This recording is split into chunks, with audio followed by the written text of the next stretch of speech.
Grand Final Indonesia Master 2020 Spring di ronde terakhir. Ya kalau gue lihat posisi dari klasemen sendiri yang tadi gue bilang ya, ini kalau seandainya gue lihat dan perhitungan kasar gue ini bahkan dari peringkat 10 ini masih semuanya potensinya masih bisa naik ke atas.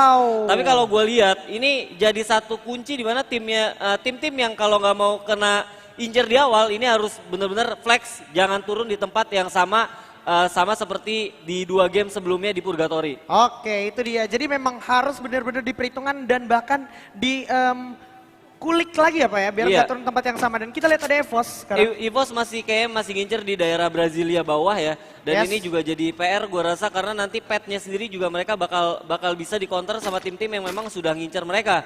Dan kalau gue lihat sendiri juga di sini banyak tim-tim yang coba memainkan posisi udah langsung ketemu nampaknya ya. Udah bakal banyak yang ketemu nih. Udah ada seorang ini ya, Exchange. Exchange kali ini yang akan di-shoot, di mana udah ada Rosugo juga di depan akan melakukan early fight harusnya, di mana sudah sadar satu sama lain mulai melakukan setup posisi terlebih dahulu. Iya betul banget, dan kalau gue lihat sendiri juga ini bakal resource-nya nggak terlalu banyak ya gue rasa, jadi nggak bisa kayak ngebuang-buang gitu aja, jadi mereka juga harus bijak banget. Nah nih gue lihat satu orang ada yang ditembakin Aji. Yes, terlalu jauh Pak, dan memang belum ada scoop juga, jadi agak necessary juga bisa gue bilang. Bener, nggak ada scope, nggak ada muzzle juga, jadi ya udah ya susah ya. Yes, dan masih saling tatap menatap dan pantau memantau dari Rosugo Esports dan juga Exchange Esports, yang Exchange sendiri harus tumbang jauh banget peringkat ya Pak ya.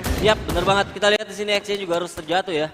Yes, sudah jatuh satu orang. Rain di sana. First blood berhasil diamankan oleh Rosugo. Iya, betul banget. Dan kalau gue lihat nggak banyak opsi yang bakal dimiliki oleh Exchange sendiri karena mereka benar-benar sudah dikepung ya. Kalau gue lihat juga kalau sendiri, nah ini yang gue bilang. Oh my god. Ya, gue bilang makanya even dari peringkat 10 sendiri bahkan 11. Ini masih possible banget buat menyalip dari Lufrey sendiri kalau Lufrey sendiri mati di awal. Karena selisihnya sendiri nggak lebih dari 400 poin, yang mana kalau sendiri gue lihat harusnya masih mungkin banget dengan kalau lu mendapatkan Buya dan beberapa kill di atas 10 lah minimal. Yoi, itu dia, dan memang segitu flexnya, makanya ini lebih sengit lagi, lebih ketat lagi, dan yang pastinya semua tim akan berpikir lebih panjang ketimbang melakukan early fight yang cenderung do or die. Benar banget, dan kalau gue pikir mereka juga pasti bakal memaksimal. Ini jarang-jarang banget sih. Benar, ini jarang banget ngelihat turnamen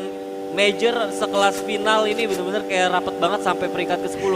Ini karena memang sistem kita juga baru kan memakai cuman best of 6. Oke, best 6-6, dan kalau kita lihat sekarang udah ada Mocha juga yang terpantau, di mana dia udah cukup sekarat, harus memutar dirinya dulu. Udah ada Pola yang berhasil menculik seorang Dom, begitu saja bakal coba di follow oleh seorang KS Rain, di mana Dom dan juga Mocha sudah menjadi suspek korban kali ini, dan harus mundur dulu nampaknya. Kawan-kawan dari Exchange yang tersisa langsung mementalkan dirinya.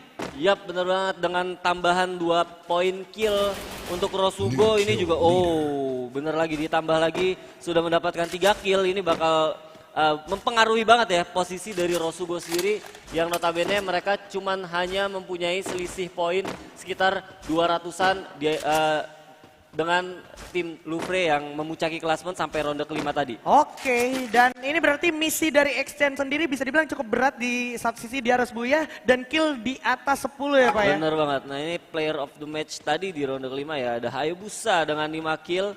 Ini menggantikan peran Gengers banget sih ya, Hayabusa ya.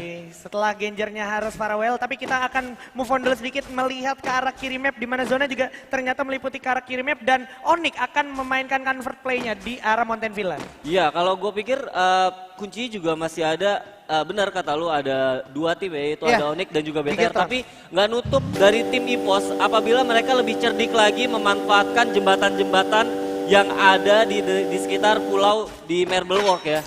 Ini mereka bisa kayak nahan pergerakan hampir 80% tim yang bakal mau masuk ke area Marble Walk. Oke, dan kalau kita lihat juga di sini Star 8 bakalan bergerak ke arah daerah Fire Brigade, di mana tadi dia sempat di sana tapi menyeberang, dan sekarang udah ada Aura di mana udah melihat seorang Hayabusa di sana bakal coba ditembak dulu sedikit. Koje masih bisa cukup taktis untuk menahan rem dari tembakannya. Iya, kalau gue lihat padahal pergerakan dari circle baru update ya.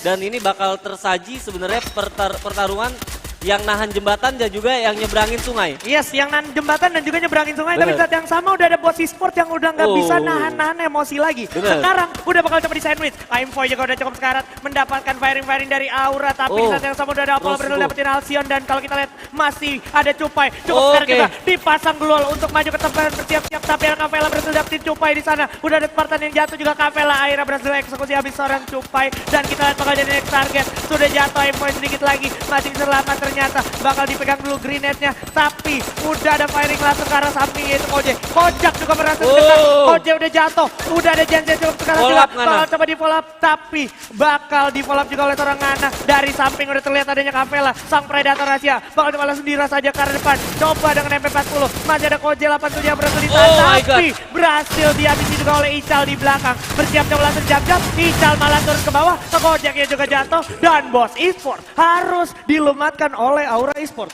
That's it. Ini terakhir ya, maksud gue berarti bos sudah tidak ada kesempatan lagi untuk menyalip siapapun. Karena dengan tersingkirnya mereka di peringkat ke-12 ini meyakinkan mereka juga untuk terbenam di peringkat ke-12 di klasemen. Menarik banget dan Lovre-nya juga udah tumbang, Pak. Oh my peringkat God. pertama ini udah ditumbangkan curse-nya. Jadi siapapun mempunyai kesempatan yang sama untuk mendapatkan peringkat pertama. Bener banget, ini tanpa diduga ya, maksudnya kita lagi fokus tadi di pertarungan antara Aura dan juga bos, tahu peringkat pertama ya sendiri Louvre Sports harus tereliminasi di peringkat ke-11. Sedikit lagi hanya perlu menahan nafas untuk mengamankan peringkat pertama, tapi ternyata memang sangat berat juga kompetisi ini. Dan kalau kita lihat juga udah ada yang melakukan rotasi. RRQ Hades bergerak ke arah Brasilia di mana udah nggak ada sendirian lagi RRQ Hades. Ada kapten kita, kapten yang terkuat di bumi tapi udah terpantau oleh Street. Langsung dieksekusi habis oleh Eva Street kali ini. Iya benar, nanti kuncinya sebenarnya di circle update yang pertama ini sebenarnya kalau gue lihat jembatan-jembatan dan juga antara sungai juga. Jadi kalau seandainya lu bisa nge-secure atau lu bisa ngamanin daerah itu, lu juga bakal panen kill karena banyak tim yang bakal lewat daerah sana. Oke, Lord di sana udah terpantau juga di atas batu besar yang biasa ditempati oleh Aura Esport. Tapi kali ini dari EVOS juga masih akan terus holding dan melockdown posisi dari RRQ itu sendiri. Dan kita lihat ada Mr. 05 yang melebarkan sayap ke arah rumah 7 dan harus berhati-hati juga take notes juga karena Mr. 05 nggak mungkin sendirian. Ada di belakangnya sendiri tim dari Dranix Vendetta. Mungkin teman-teman yang nonton pada nggak ngeliat ya karena minimapnya kecil. Tapi kita infokan posisi lihat di minimap di situ udah ada Mr. 05 yang coba prepare untuk nge-flanking dari tim RRQ. Tapi di belakang 05 itu udah ada tim dari Dranix Vendetta. Makanya hati-hati dan gua rasa ini biasa yang dilakukan oleh Mr. 05. Kalau gue lihat prosentasenya lebih kebanyakan dia yang keculik dan bener aja. Oke, dia respect. Bener, dia respect, dia coba untuk mundur karena mungkin dia juga ngelihat atau punya insting ini kayaknya nggak ada ya something. Ini somethingnya nih. Ini tim nomor 4 atau Star 8 adalah somethingnya. That's why Mr. 05 langsung sadar dapat call dari temennya untuk regroup kembali. Dan gua rasa juga mereka akhirnya coba untuk atur strategi untuk tahan kayaknya nggak lebih bijak kalau di bawah jembatan karena visionnya juga nggak terlalu bagus sampai akhirnya mereka coba untuk geser sedikit ke bawah ke arah sungai yang mana nanti kalau sendiri ada orang yang coba untuk nyebrang mereka bisa langsung kill mereka. Ini bakalan drama banget kalau zonanya pasti bakal ngebelah 2 pulau, Pak. Nah ini dia makanya nggak banyak orang-orang yang coba untuk nyebrang karena ini potensi atau possibility-nya masih cukup luas ya. Karena kita juga baru ngomongin ini circle kedua. Jadi nanti kalau kita ngomongin circle ketiga ini lebih seru lagi kalau ke arah Marble Walk ya. Kalau ke arah Marble Walk, karena kalau kita lihat nggak ada tim di Marble Walk kecuali Bigetron dan juga RRQ potensinya yang paling cepat. Iya, ngelihat war di field, ngelihat war di Brasilia udah biasa ya. Tapi kalau di Marble Walk sih pasti bakal seru banget. Oke, semakin sempit waktu untuk masuk ke zona berikutnya di mana masih ada firing juga dari kawan-kawan Dranix di sini. Dranix Vendetta bersiap melakukan serangan ke arah depan di mana udah bakal coba dilewatin aja dulu EVOS sementara waktu dan zonanya masih bersinggungan ke arah Dranix dan juga EVOS bersama Star 8. Iya, ada BTR yang harus kerja ekstra keras karena mereka juga selain ngejar zona, mereka juga harus menyeberangi pulau di seberangnya lagi ya. Benar, di mana udah ada penjaganya yaitu Onyx Olympus. Yang sudah stay dari tadi di arah golf course. Iya, mungkin nanti kita bisa lihat ya. Kita bisa lihat saat ada mapnya lagi tapi ya bisa kita infokan, even BTR pun masuk itu udah ada Onyx yang jagain jembatan. Yes. Even BTR mau nyoba nyeberangin sungai, udah ada EVOS yang nungguin. Yap, dan udah ada RRQ juga. Dan kalau kita lihat sekarang masih coba ditungguin dulu EVOS mulai melakukan setup posisi defensif di arah pinggir pantai. Di mana di seberang juga udah ada Aura Esports sebenarnya. Dan kita lihat kamera dulu ke arah Bigetron. Yap, bener banget. Kalau ini pasti mereka juga ini ya. Insting-insting kayak gini sih yang harus dipelajarin sama tim-tim komunitas ya. Maksudnya mereka nggak coba untuk direct. Kayak BTR sendiri sebenarnya bisa aja untuk masuk. Yes, Oke, kita lihat. Internal 5 sudah makan korban 2 sekaligus dengan SPD-nya. Akan ke menit 3. Di saat yang sama center tidak terculik begitulah Hayabusa. Tapi Internal 5 still got the point atas RRQ Lords. Dan Star 8 gua rasa akan mengamankan daerah kompon di arah high ground. Hati-hati karena menurut gua defense di daerah tower ini juga cukup bahaya. Apalagi kalau seandainya kita ngelihat Star 8 sendiri tadi game sebelumnya kalau nggak salah Hayabusa juga menggunakan pelontar kan. Yes, berbahaya banget. Dan kita lihat Father juga berhasil menculik Venom di sana terkena dan langsung dieksekusi habis begitu aja. Star 8 sudah kehilangan satu membernya dan sekarang posisinya malah menjadi sandwich untuk Star 8 Esports itu sendiri. Iya, karena di atas sendiri ada tim nomor 11 yaitu tim Dranix Vendetta sendiri yang juga membutuhkan poin untuk mengunci dari posisi mereka sendiri untuk menjadi juara apabila mereka juga berhasil mendapatkan buyah di match ke-6 kali ini. Wait, sepertinya kita dapat misinformation di mana sebenarnya udah ada Maung dan juga Gary yang harus dijatuhkan. Ternyata misinformationnya adalah Lovre di sini masih survive. Oh. Jadi tadi kayak ada sebuah room yang salah bisa dibilang dan kita lihat sekarang udah ada satu tim yang bersiap setup posisi di arah rumah labirin. Ini masih bakal ditungguin terus, nggak mau dikasih lepas dan posisinya nggak bakal dikasih longgar Pak ya. Bener banget, ya berarti tadi kita salah lihat aja ya, ada satu orang yang tereliminasi. Berarti potensial Louvre sendiri masih dengan sisa member sendiri masih bisa untuk mempertahankan posisi di pertama nih Aji. Benar banget, dan kalau kita lihat sekarang giliran ada UFV yang bakal bergerak menghampiri Star 8 dan juga EVOS bersama ada Aura juga di sana di pinggir pantai. Iya bener banget, dan kalau gue lihat, gue sekarang kalau ngelihat UAV ini bener-bener nggak langsung ditembak loh Ji. Mereka kayak dibiarin hidup buat ngelihat situasi dari mapnya itu sendiri. Nah ini menarik kalau seandainya zonanya sendiri menarik, malah bahkan balik lagi ke arah Brasilia. Ini bakal ada 1, 2, 3 bahkan 4 tim yang harus masuk ke bener aja. Ini harus ada 1, 2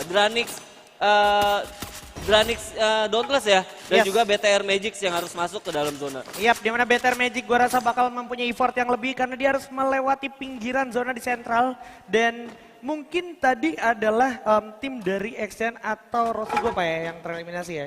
XN tadi masih ada tersisa 1. Jadi kalau XN gue bilang masih tadi ada Boss Esports yang harus tereliminasi dan juga Rosugo yang harus tereliminasi. Oke, itu dia.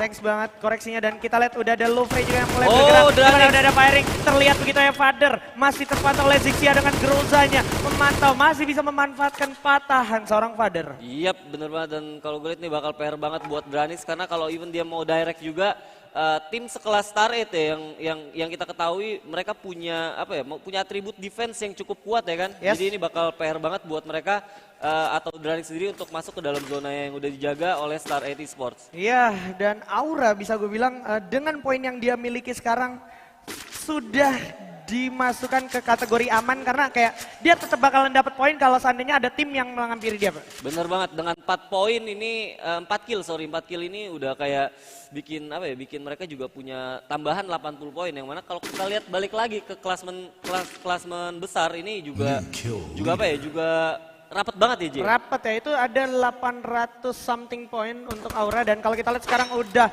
ada firing lagi. Aura, di sini Koje 87 akan recover dulu, mundur ke belakang. Ada firing juga ternyata dari kawan-kawan Everyday dari Dranix Dauntless. Iya bener banget nih, bakal jadi makanan yang cukup empuk juga. Bakal dapat di bawah di sini, bakal dapat dilemparin grenade fire in the hole ke arah depan. Kavela udah terlihat ada Gary berhasil dapetin Devil begitu ya dari sisi lain, dan kalau kita lihat juga Everyday Grenade-nya berhasil memakan korban. Udah bakal coba dieksekusi habis. Masuk ke dalam. Bakal coba diajar. Terlalu berbahaya. Masih bisa menggunakan gol. Udah 2 orang ternyata berhasil dapetin 1. EVOS menjadi pelakor kali ini atas Aura. Di mana EVOS dari kejauhan berhasil mendapatkan opportunity untuk mengeksekusi habis-habis para pemain dari Aura. Kalau lu lihat zona benar-benar mengarah ke arah EVOS di tengah-tengah punya tower dan dia siap banget buat menyambut tim-tim yang coba masuk ke dalam zonanya mereka. Yes, dan kalau kita lihat sekarang masih harus memantau ke arah pinggir pantai di mana udah ada para pemain dari Onyx Olympus dan juga Bigetron yang harus memikirkan how to survive to the next zone. Dimana kalau kita lihat sekarang udah ada Anca yang mulai melakukan rotasi di bawah kolong jembatan. Udah tersisa 25 detik lagi masuk zona berikutnya. Bener banget. Nah ini gua bener-bener si PR-nya masih ada di pulau ya player atau tim-tim yang ada di pulau-pulau sentral ya karena mereka bener-bener harus nyebrang. Yang mana kalau nyebrang pun udah ada EVOS yang sudah mendapatkan 1 poin atau 1 tempat di atas tower, Pak. Yes, dan EVOS di sini cukup aman tapi perang pun terjadi di mana-mana. Udah terlihat Phil di sana dengan 1 zipline-nya. Udah ada yang jatuh juga. Jars harus terjatuh di arah rumah pantai. Masih bisa di-recover tapi masih ada serangan balasan dari Bigetron. Udah mulai masuk zona ke zona berikutnya. Phil, hati-hati Ikam juga di sana udah terlihat oleh EVOS. Phil udah bakal jatuh, bakal coba ditembak. LG udah terlihat Delta. Phil bakal coba dihabisin. Di sini Ikam juga masih punya glow. Dan di belakang ada Exchange tentunya yang akan merepotkan untuk para pemain dari Bigetron. Di mana Regar juga udah mulai terkena down. Masih ada 1 orang lagi. Udah 6 poin kill diamankan oleh EVOS. EVOS bakal nyayur banget karena semua orang pasti bakal coba untuk masuk ke dalam zona yang mana mereka juga udah standby. Yang mesti dipikirkan oleh EVOS adalah gimana caranya mereka bisa memaksimalkan resource yang mereka punya. Yes, he still got the point. Kalau lihat masih ada LG, ada juga Black mulai turun masuk, bergerak mendekat. Ada Jar sudah berhasil dapetin para pemain dari Dranik, Everyday dan juga Jody Pan. Udah terlihat 1 orang. Ikam menjadi orang terakhir. Ya berhasil survive. Baru mengumpulkan 1 poin aja di sini Bigetron dan Sam 13 sudah mulai mendapatkan bank juga. Zonanya ke arah laut dan pantai tentunya, di mana nggak ada yang diuntungkan dan Onyx malah ternyata yang mendapatkan advantage atas hal tersebut. Bener banget, ini bakal jadi satu hal yang menarik karena zona sendiri udah ada di air, yang mana sisa daratnya sendiri ini hanya bisa diperebutkan oleh 3 tim yang atau bahkan 4 tim yang tersisa di Pulau Brasilia. Yes, ada Gare di sana yang udah terculik, ada Zixia juga sendiri bakal melawan EVOS, masih ada Black juga sekarang bakal digulung dulu magical kitnya, tapi Indian mereka harus tertarik ke arah pinggir pantai yang udah nggak ada obstacle lagi. Bener banget, dan kita lihat zona juga sudah mulai menyempit dan 1 orang member dari EVOS juga sudah mulai turun. Kita lihat coba untuk tembak. Oh, udah ada Black juga, berhasil dapetin 1 straight gitu aja. Abu cukup sekarat, bakal coba dipasang keluar untuk pertahanan diri. Masih ada 2 lagi, coba di double, coba di triple. Udah jatuh ke orang, Sam 13 udah jatuh. Tapi mereka berhasil gantungi 10 poin kill. Dan kita lihat Bigetron udah tumbang. Satu aja ternyata, EVOS juga bakal tumbang. This is it, Onyx Olympus yang akan mendapatkan buya dengan total perolehan 7 poin kill. What a great game. Wah, gua belum bisa predik ya dengan kondisi seperti ini. Kemungkinan besar dengan 7 kill yang dikumpulkan oleh Onyx dan tambahan 300 poin yang didapatkan Onyx, ini bisa bisa malah ini mind blowing banget karena apa? EVOS-nya itu udah koleksi 10 poin dan peringkat 2. Waduh.